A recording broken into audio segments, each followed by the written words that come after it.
On Christmas Eve, a pregnant woman vanished without a trace. No signs of struggle, no forced entry, just gone. And the last person to see her alive was her husband, a man who would later go on national television and lie to the entire world. This is the story of Scott Peterson, a man who appeared calm, collected, and even grieving.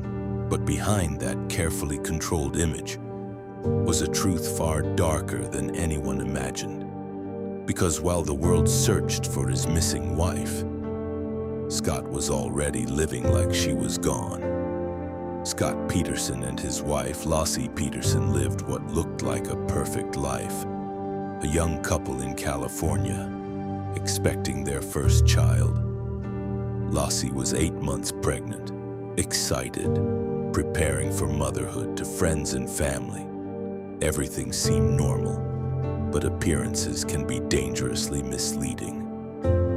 December 24th, 2002, Laci disappears. Scott tells police he went fishing alone that morning and returned home to an empty house. Her car was still there, her belongings untouched. It was as if she had simply vanished into thin air. As the case gained national attention, Scott stepped in front of cameras, calm, controlled, asking for his wife to come home. But something didn't sit right. His emotions felt rehearsed. And then, investigators uncovered something shocking. Scott was having an affair, while Laci was missing. Scott was secretly involved with another woman, and it gets worse.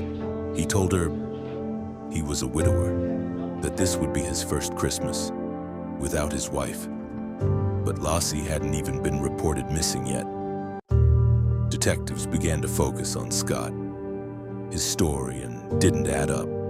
The location he claimed to be fishing raised serious questions. And as days turned into weeks, suspicion turned into certainty. Months later, near the same body of water Scott had mentioned, remains were discovered.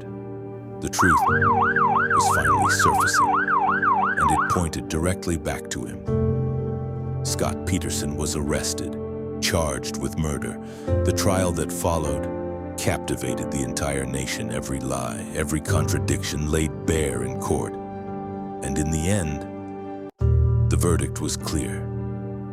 A husband, a father-to-be, who stood in front of cameras pretending to search for a life he had already taken. But here's the question that still lingers.